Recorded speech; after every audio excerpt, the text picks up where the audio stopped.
have ignition sequence start. The engines are on. 4, 3, 2, 1, 0. We have commit. We have liftoff. Man's conquest of space was born out of war and a rivalry between two superpowers. Is it confirmed? Yeah? The United States and the Soviet Union. It's amazing. Two nations racing to create powerful weapons with a longer, more destructive reach. We can reach Western Europe. What about America? But the battle to build a better rocket pushed man where he'd never gone before. It's one small step for man, one giant leap for mankind.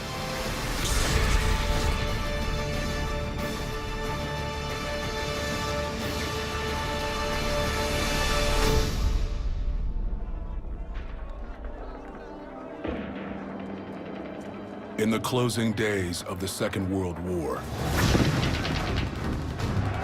American forces seize Germany from the west, while the Soviet Union charges from the east.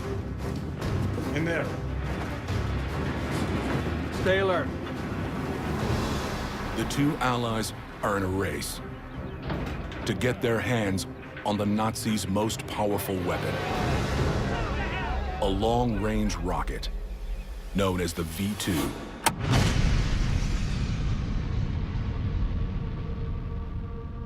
The V-2 rocket was invented as a Hitler terror weapon. It could fly about 200 miles in any direction. The V-2 was capable of going into space, the first thing ever created by humans that could actually get high enough to go into space. So technologically, a huge advance for what rockets could do. The only thing the Allies want more than the powerful V-2 is the genius who created it. German scientist Wernher von Braun. Even though he's the Nazis' top rocket designer, von Braun's real ambitions have never been about war, but about space. Von Braun's passion was making humans a spacefaring species. He firmly believed that humans should be leaving the planet and exploring other worlds. And he was convinced that we had the wherewithal to do that for the first time in history. By collaborating with the Nazis, von Braun has been able to finance his experiments with rocketry. Wernher von Braun was fanatically driven by this vision that he had of space travel. And this was a very expensive hobby. Really, only the military and governments could finance this dream of his. And so for him, he would have sold his soul to just about anybody. But his V-2 is not enough to save the Reich. Just weeks after the last rocket is launched, the U.S. Army pushes deep into the German heartland. Their search for the V-2 technology leads to a concentration camp called Mittelbau Dora.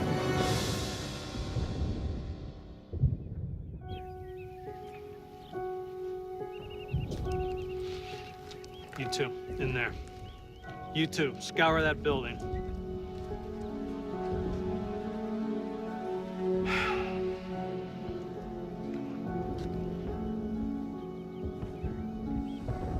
But as horrific a discovery as it is, the camp hides another secret. Colonel, we found something.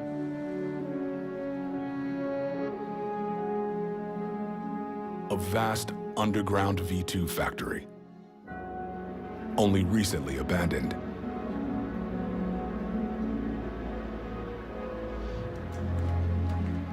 From the depths of this living hell, the Americans have beat the Soviets to the punch.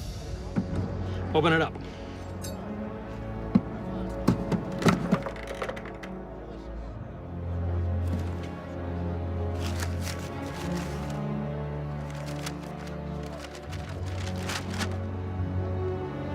They have everything they need to produce the V-2. everything except von Braun.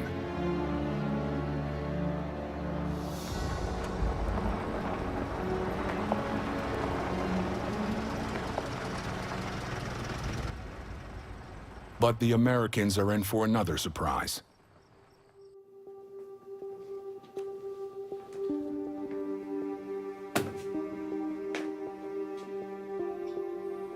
I have information of interest to you.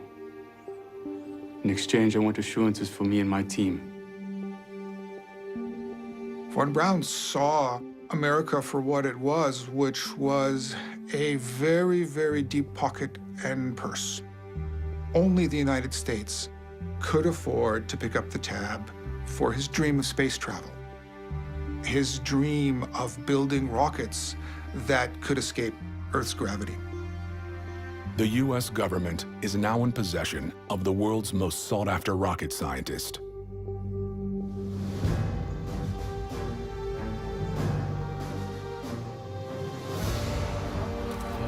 Leaving the Soviets to hunt for any scraps the Nazi rocket makers may have left behind.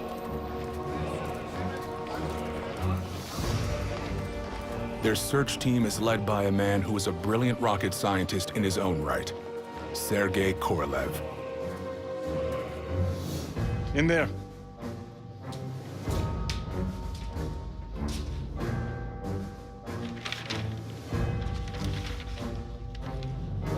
Anything? Like von Braun, Korolev was passionately committed to the idea of humans exploring space and going to other worlds. They were kindred spirits. Sergei!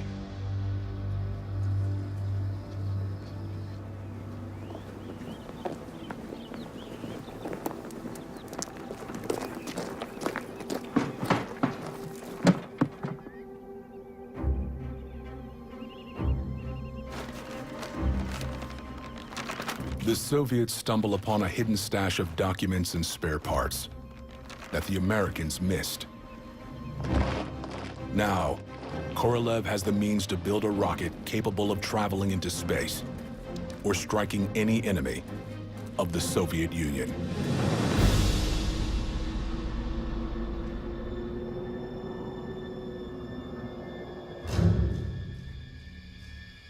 We can reach Western Europe. What about America? Yes. Warfare has been the mother of many an invention. And of course, the essence of that is rivalry. Rivalry between nations, rivalry between superpower blocs have been, let's face it, one of the engines of invention.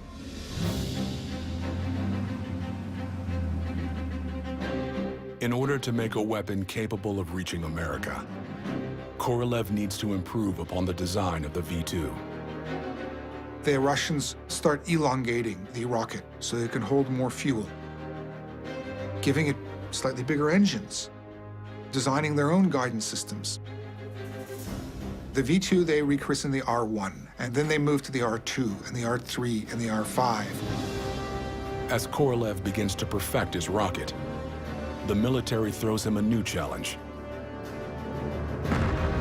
The Soviets have just developed a thermonuclear device, over 100 times more powerful than the bomb dropped on Hiroshima.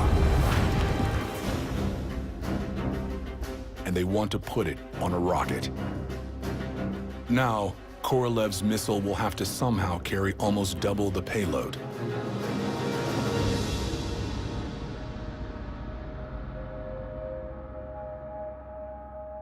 It's a problem that demands a daring innovation. Korolev's R-7 will be 5 rockets in one. Ringing the core will be 4 powerful booster rockets. They'll lift the core rocket past the hold of Earth's gravity. Then they will be jettisoned, freeing the core to fly to its target. It's a breakthrough design, a multi-stage rocket. But now, Korolev has to build it.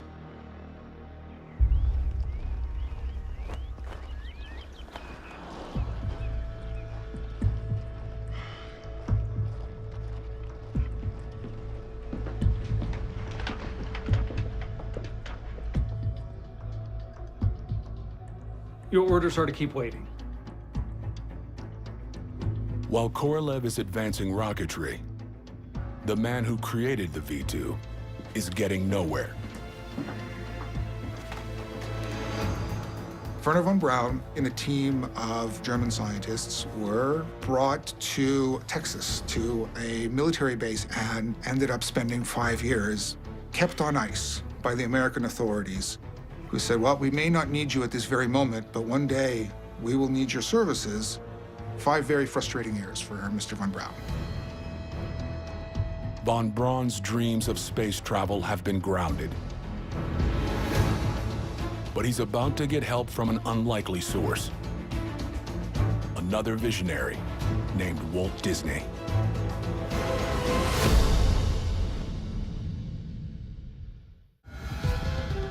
In the early days of the race for space, the Soviet Union has the upper hand.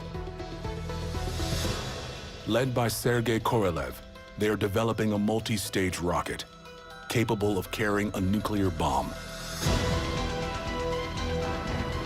Meanwhile, in America, German rocket scientist Werner von Braun has been kept on the sidelines by the US government.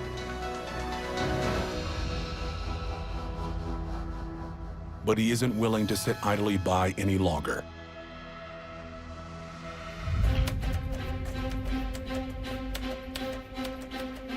Since no one will listen to him, he turns to sort of the mainstream media.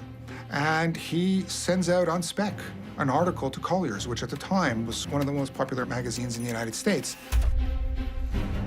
Von Braun writes a series of dramatic magazine articles celebrating space exploration and catching the attention of legendary filmmaker Walt Disney.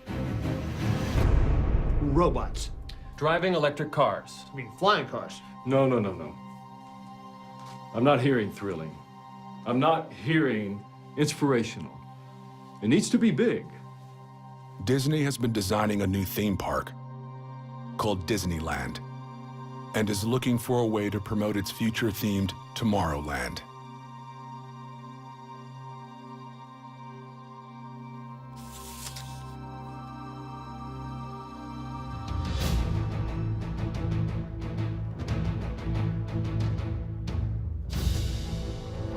Disney is a showman.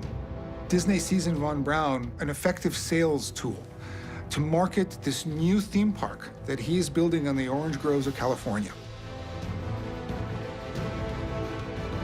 Have you ever dreamed of visiting the moon? That dream is about to happen. Visionaries like the brilliant Dr. Werner von Braun. Over 42 million Americans tune into von Braun's appearance on Disney's primetime broadcast. This station will be a large rotating... And he hopes it's enough to push America closer to outer space. It will take 5 days to travel the 240,000 miles there. To get to the moon, we will need a spaceship like this one.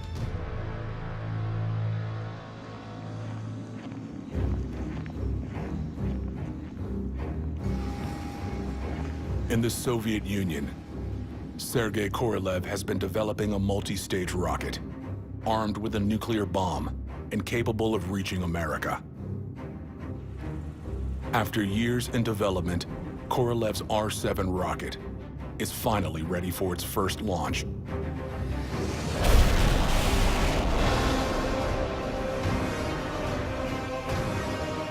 Fitted with a dummy nuclear bomb, the R-7 will attempt to strike a target nearly 4,000 miles away. The same distance as from Russian soil to Washington, D.C.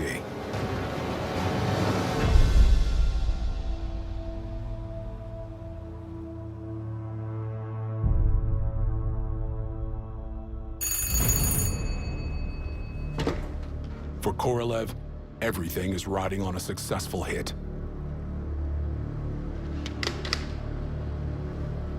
We made it! Korolev has just built the world's first intercontinental ballistic missile, giving the Soviets the ability to launch a nuclear attack on America. Yeah, we drink, yeah? Come on!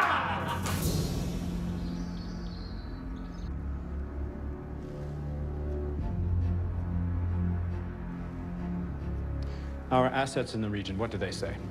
We'll have new intel by 0900. For U.S. President Dwight Eisenhower, the news is a call to arms. He needs a missile program of his own, but employing the best available scientist would be political suicide. Von Braun was frozen out of the ICBM program because of his German roots. Eisenhower was very much on board with the development of missile technology, but he certainly wanted to avoid any associations with the Germans. But while the American rocket program is just getting started, the Soviet Union is moving rapidly ahead. Now that he has a working long-range rocket, Korolev wants to send America a message and a public display of Soviet superiority by putting the first satellite into orbit. Sputnik? Sputnik. Korolev realized here was an opportunity. He had a rocket, he could launch something into space, and he could beat America, and he wanted to show what his country could do. And this was the way to humiliate America.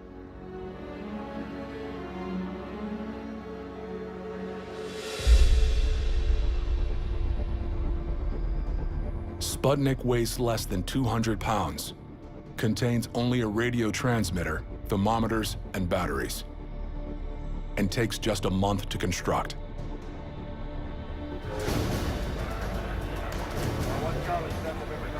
If Sputnik makes it into orbit, the Soviet Union will be first in space.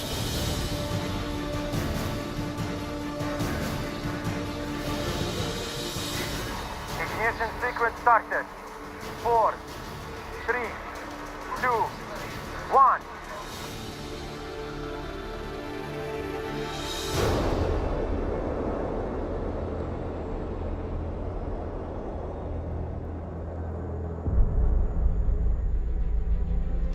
The Soviets did it. They're in orbit. Is it confirmed? Yeah. Von Braun was furious. He fumed when he heard the news. You know, if they'd let us have our way, we could have had a satellite up long ago. While the Soviets kept their previous rocket accomplishments under wraps, they proudly announced Sputnik's triumph, making global headlines and causing panic in the United States. Sputnik comes as a tremendous shock to the United States. It scares the bejesus out of the Pentagon. The flinging of a satellite into space shows that they have a rocket that is sufficiently powerful to easily cross the Atlantic and slam into any point in the United States. For the first time in its history, the United States is vulnerable to foreign attack on mainland America.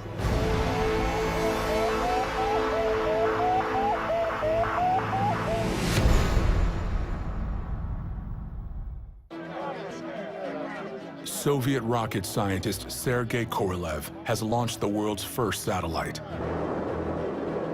while America's top rocket scientist, German Wernher von Braun, is forced to watch from the sidelines.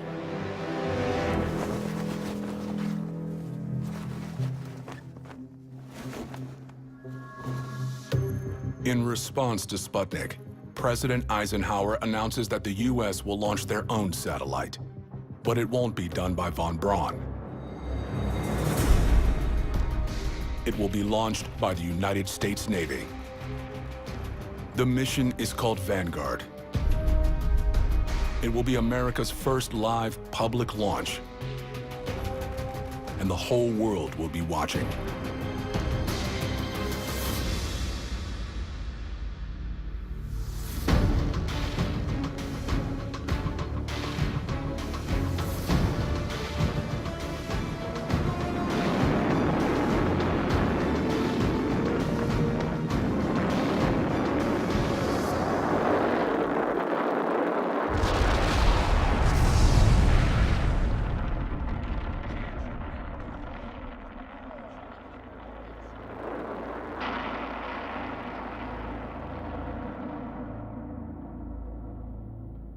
When Vanguard exploded, it was humiliating for America because so many people's hopes and dreams were catching up with the Soviet Union, never mind beating them, and it looked like America was even further behind with this humiliating pad explosion. It didn't even get off the launch pad. The Vanguard disaster leaves Eisenhower no option. If America is ever going to catch up to the Soviets, he needs Wernher von Braun.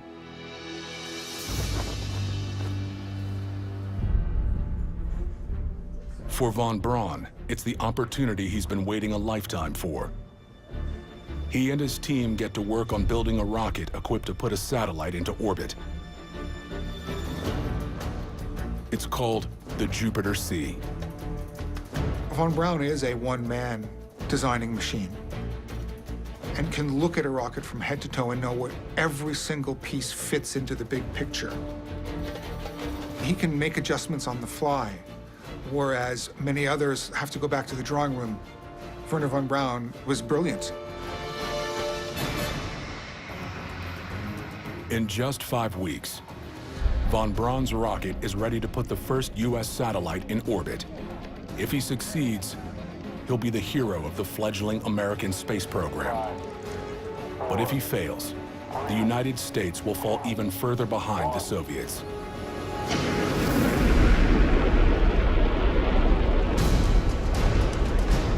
Liftoff. We have liftoff.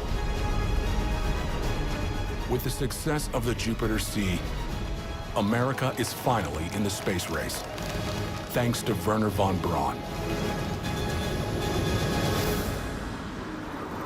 But the U.S. can't celebrate for long, because the Soviets are already upping the ante. After a series of successful tests, Korolev is ready to do what he has been dreaming of: put a human being in space. Vostok 1. This will take you to space. Whichever of you I pick. Whether you come back, I can't guarantee.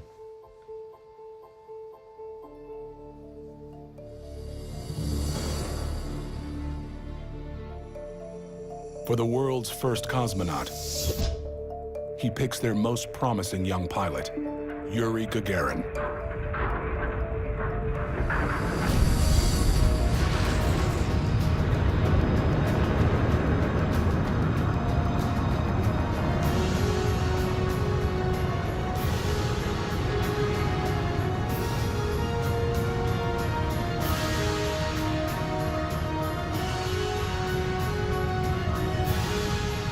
For the first time, a man is leaving planet Earth and heading to the stars.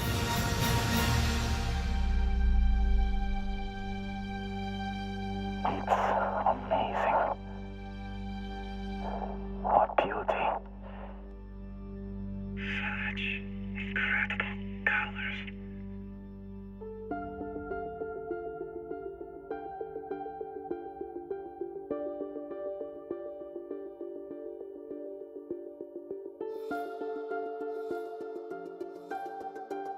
I can't imagine what it must be like to look down on Earth for the first time.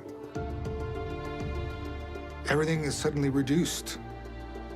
The boundaries that separate us must seem to disappear. For that brief moment, you're not thinking in terms of, are you a Russian or are you an American? You're just looking down and just thinking about, we're humans, and this is the first time that we have left our bounds. Getting Gagarin into orbit is a triumph. Fire braking rockets. Bringing him home will not be as easy.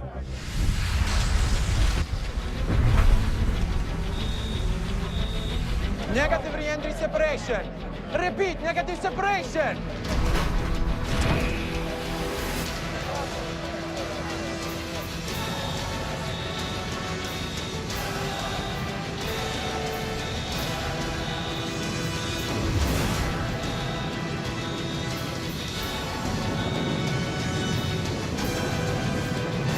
The first man in space might be the last.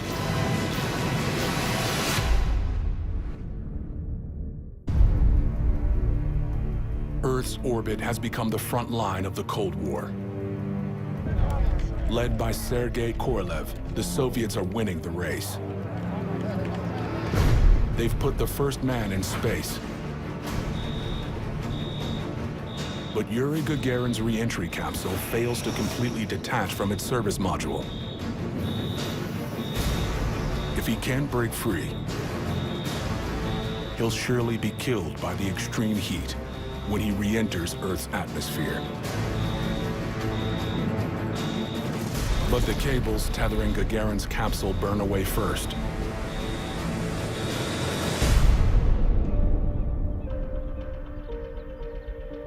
Allowing him to twist free and eject at 23,000 feet.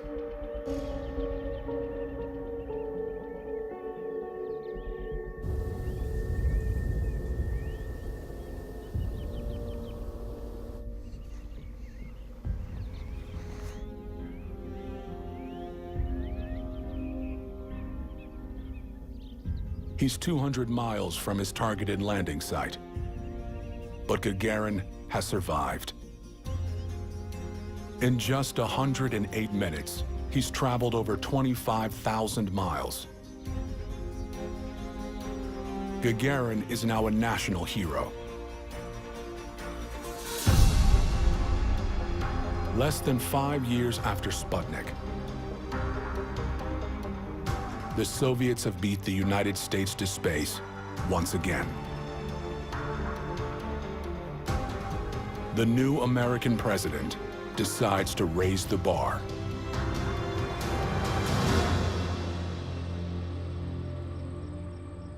This nation should commit itself to achieving the goal before this decade is out of landing a man on the moon and returning him safely to the Earth. Kennedy realized he had to beat the Soviet Union in something. And pretty much the next big thing was landing people on the moon. And all of a sudden, von Braun had an opportunity. He realized that he could build that monster rocket. He could have an incredible technological engineering achievement to oversee. Now von Braun needs to devise a plan for a lunar mission.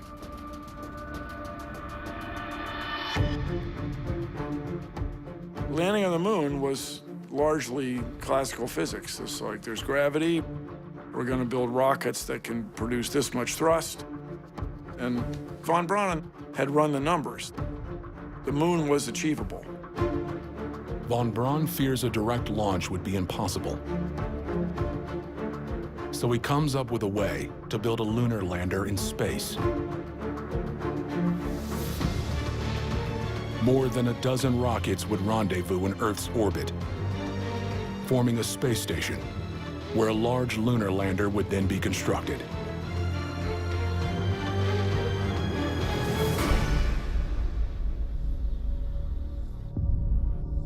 But as brilliant as von Braun's concept is, one young engineer has his doubts. This thing would weigh hundreds of tons. I mean, could you imagine its fuel demands? I'm sure von Braun's thought about that. Tom Kelly is a rising star at Grumman Aircraft, the company contracted to build the lunar lander. Earth orbit rendezvous is a whole new ballgame from anything we'd done before. And what Thomas Kelly was saying was, why are you going to bring this enormous vehicle down to the surface of the moon? Kelly is determined to find a better way and develops an idea.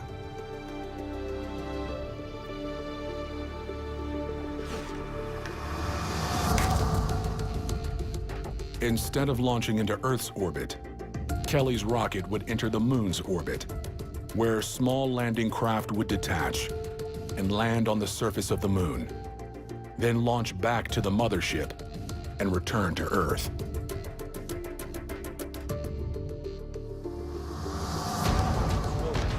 It's a plan fraught with risk. They would have to rendezvous in lunar orbit. You think Rendezvous was scary to people in Earth orbit? Well, it was even scarier to think about doing it around the moon. Kelly is convinced his approach is better. But to prove it, he'll have to go up against the most celebrated rocket scientist in the world, Wernher von Braun.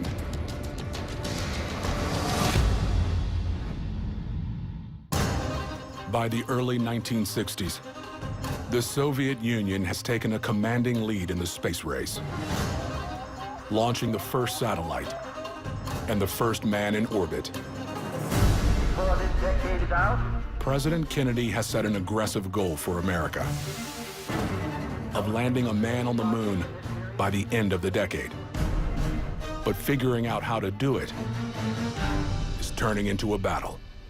We'd argue it's not too late to discontinue. Rocket pioneer Wernher von Braun has staked his reputation on a plan to reach the moon from ships orbiting Earth. But young engineer Tom Kelly favors a lunar orbital approach. The stakes are enormous. Failure would be catastrophic. Gentlemen, lunar orbit rendezvous is not one way to get to the moon. It's the only way.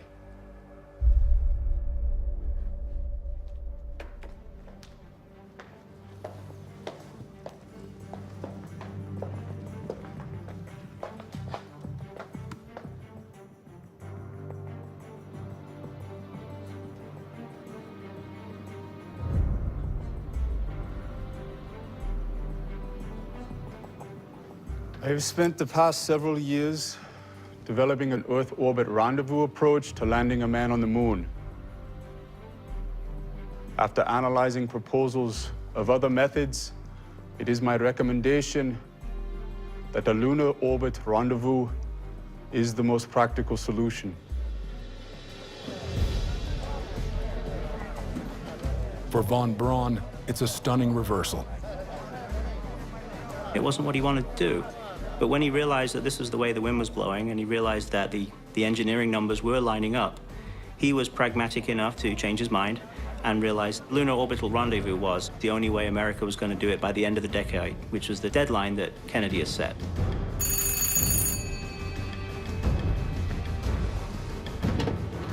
Hello? Yes. Yes. Yes, thank you very much. Thank you.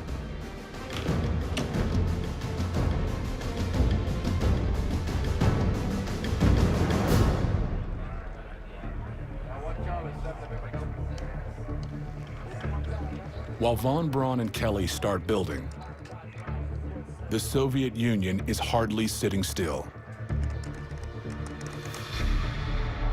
Korolev lands the first man-made object on the moon, Luna 2, and is closing in on his own plan to land a human. It wasn't just an offshoot of a military rocketry program. He was being trusted to do something to get the biggest headline probably ever, which was Soviet Union lands people on the moon first. The space race between the superpowers has entered its final and defining chapter.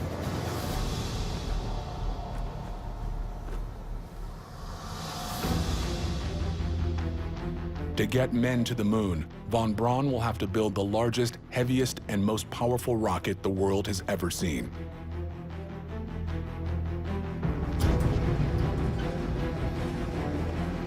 His answer is the Saturn V, a 363-foot-tall rocket that works in 3 separate stages and will require 5.6 million pounds of rocket fuel to launch.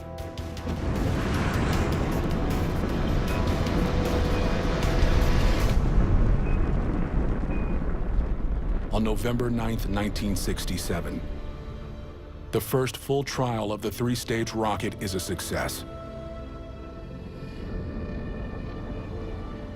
But perfecting it will take more than a single test. Some of the other NASA managers looked at this and realized this is going to take 10 Saturn V launches. That's not only very expensive, but it's going to take a lot of time. We need to move this forward.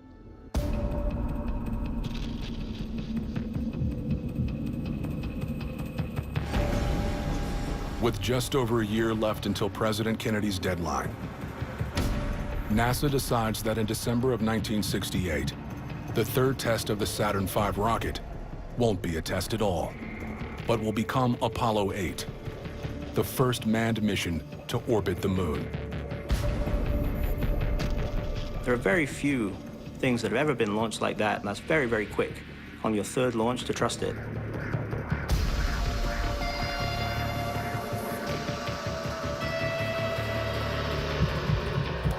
If Apollo 8 is a failure, America might not reach the moon by the end of the decade. 5, 4, 3, 2, 1. 3, 2, 1. We have liftoff. As Wernher von Braun's latest Saturn V launches, each stage deploys perfectly. You know, first stage was very smooth, and this one is smoother. Apollo 8 successfully orbits the moon, and the astronauts are safely returned to Earth. But von Braun knows that landing men safely on the lunar surface will be much more dangerous.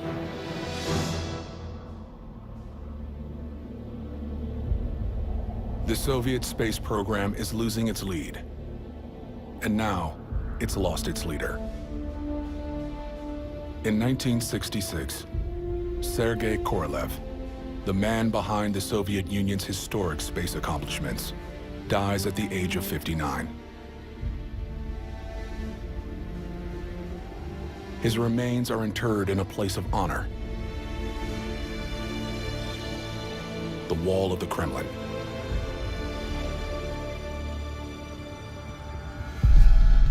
The Americans are only 5 months away from their first attempt at an unmanned landing on the moon. But the Soviets haven't given up the fight, despite the death of their leading rocket scientist. Vasily Mishin takes over the Soviets' Luna program.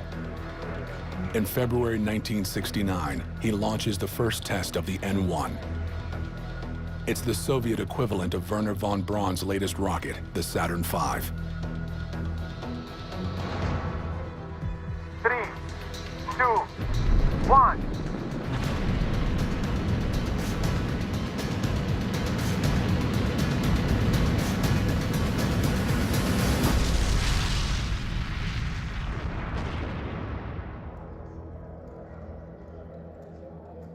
Korolev was such an influential figure and such an incredible motivator that it doesn't seem coincidental that the program was incredibly successful until around the time he died, and then it never really recovered.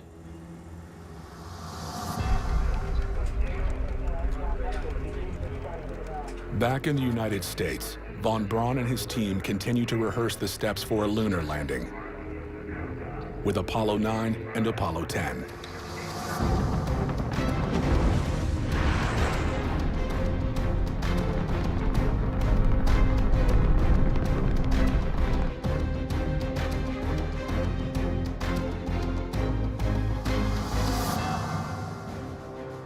Then, on July 16, 1969, Apollo 11 blasts off and begins a new chapter in human history. Neil Armstrong, Buzz Aldrin, and Michael Collins traveled 3 days and 238,000 miles to the moon. The entire world watches live as Armstrong and Aldrin begin their final descent to the lunar surface.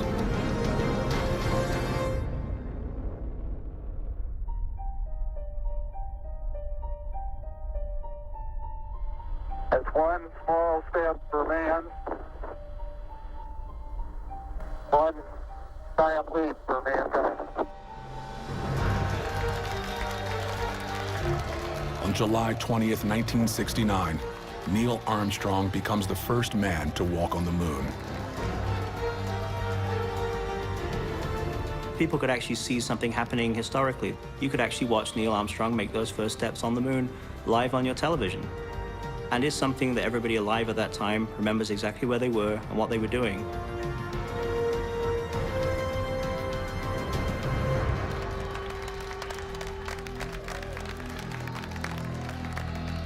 But not everyone is celebrating just yet. Landing the lunar module is only half the mission. Neil Armstrong and Buzz Aldrin still have to blast off from the moon and return home. The fear that Armstrong and Aldrin may be left on the moon was real enough that a speech was prepared for President Nixon saying something along the lines of, "Fate has ordained that the men who went to explore the moon in peace are now going to remain on the moon." Tom Kelly and his team have tested the lunar launch system countless times in the lab. But if it malfunctions on the moon, it isn't just a problem, it's a death sentence. This is, as one of the astronauts used to call it, a sweaty palms moment. There's a real possibility that when it comes time to light the ascent engine, it doesn't fire. 6, 5, 4, 3, 2, 1.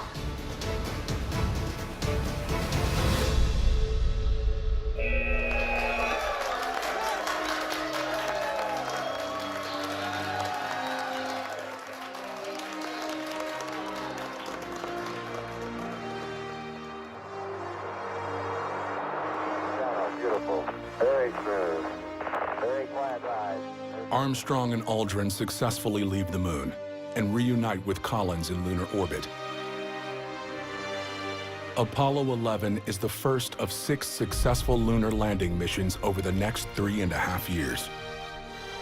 In all, 12 Americans will walk on the moon, and the United States can claim the greatest prize in the race to conquer space.